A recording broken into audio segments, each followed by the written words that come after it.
Hey, welcome to Duane's World, the podcast. That's right, we're back, folks. I had so much fun last Wednesday doing this. I thought I'd do it again. Why not? Nothing better to do.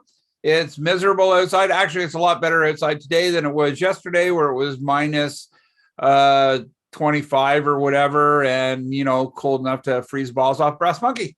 That's right. But today it's a little warmer.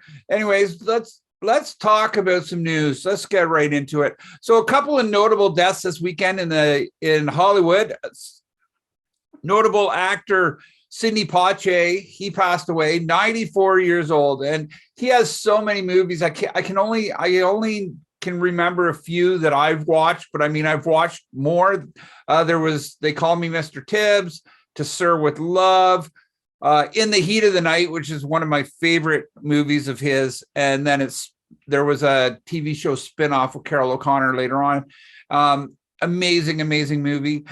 The cool thing about Sidney Poche is also not just the fact that he was a workhorse, he directed and did everything else, yada, yada, yada. He was the first Caribbean-born male person of color to win an Oscar for one of his movies, and he did that back when tensions were high in race. So it's a pretty remarkable feat.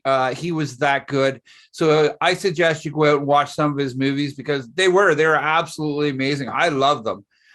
And another notable death, unfortunately, everybody in the world is mourning Bob Saget right now. Remember Bob from Full House or America's Funniest Videos. He's done movies. He did March of the Penguins, which was kind of, a little bit off color, but I mean, I thought it was hilarious. He was a comedian, and it was fun. What I found most interesting about Bob Saget was that his comedy was far darker than anything he acted at.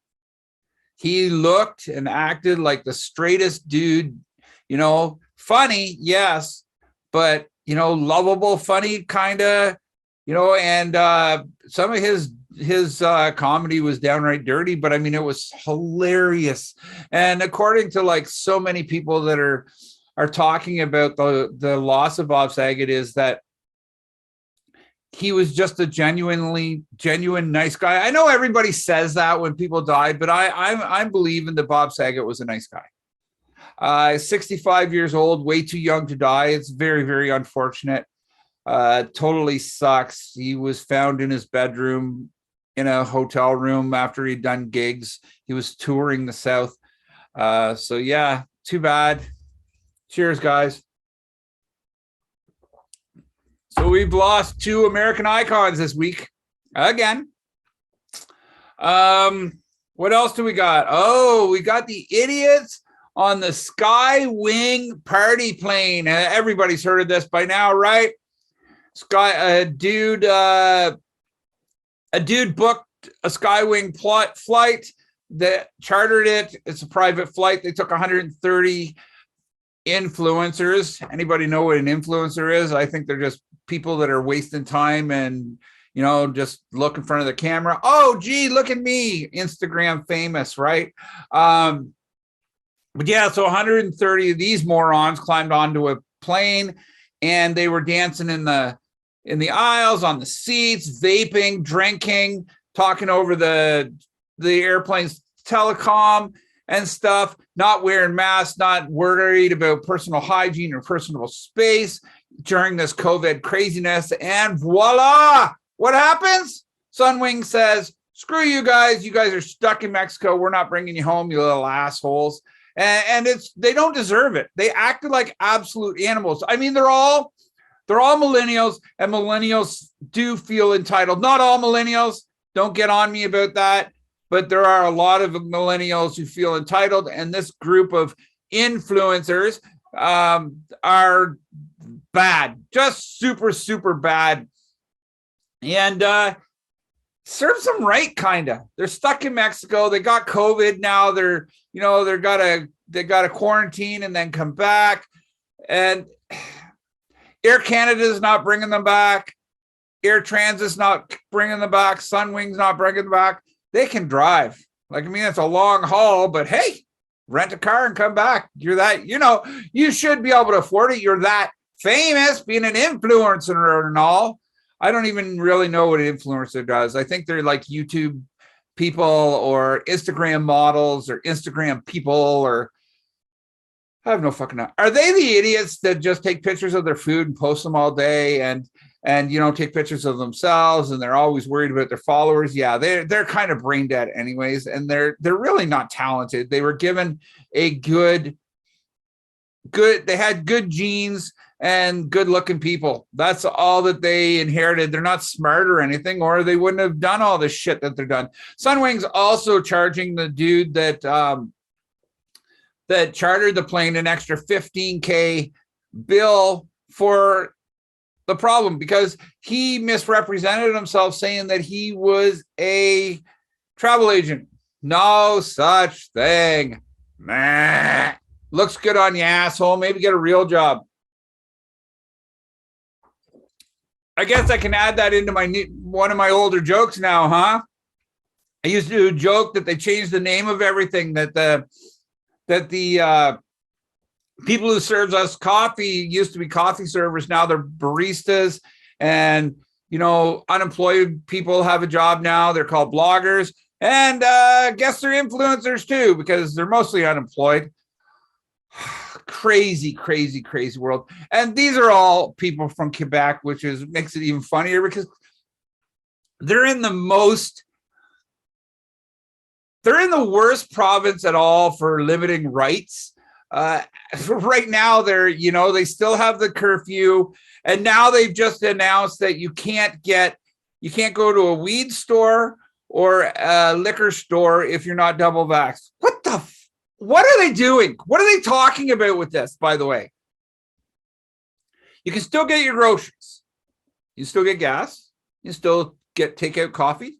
You can still get everything else. Why can't you get weed? In fact, there are less people in a weed store than there are in a grocery store. So it makes absolutely no sense why you would bar them from these places.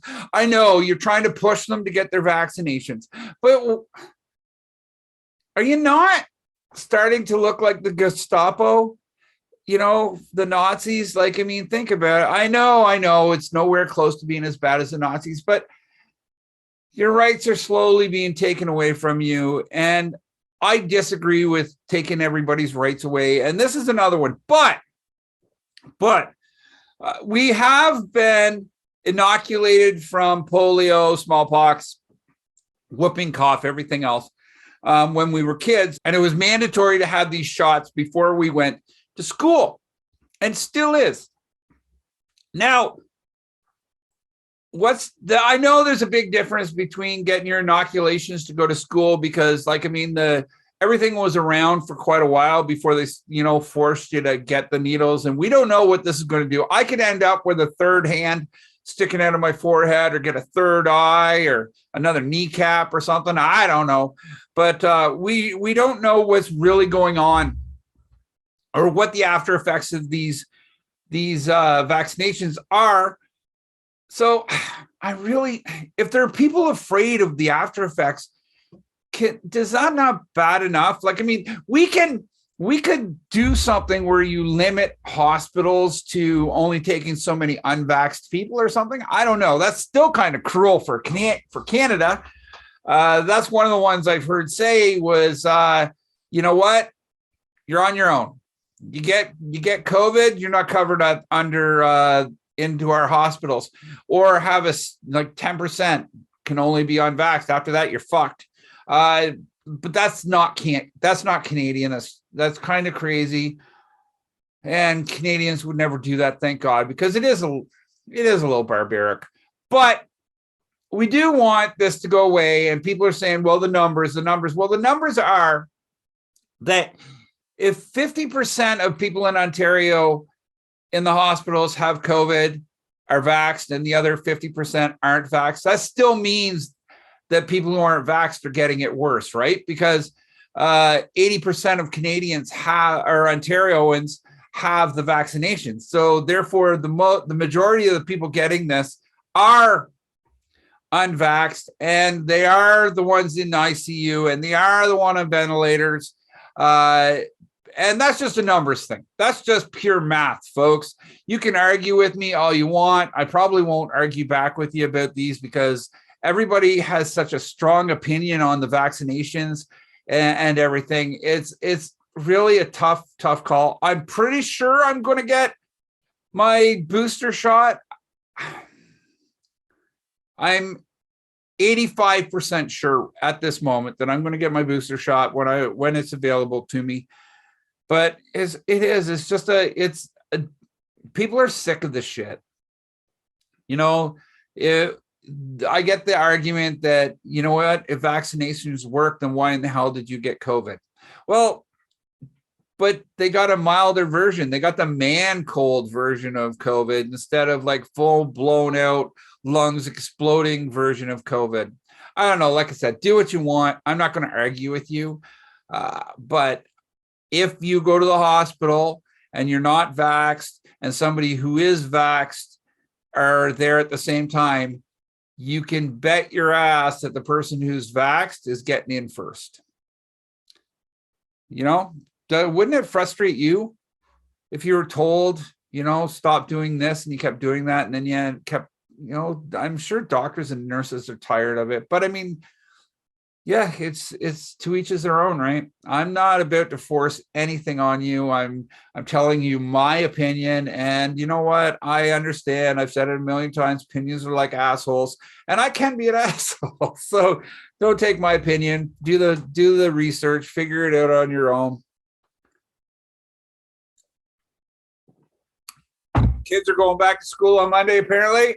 Yay! So Doug Ford actually did come out today and say that the schools are going back to school on Monday, which is absolutely, I think, a good thing because kids are frustrated. They're not doing well with this whole homeschool thing. I mentioned it last week, and I mentioned it again, that a lot of kids just don't get it. They're not good at the homeschool thing. They're not good at online learning. What about the kids that live in the country where your internet isn't really that good either? It's spotty at best.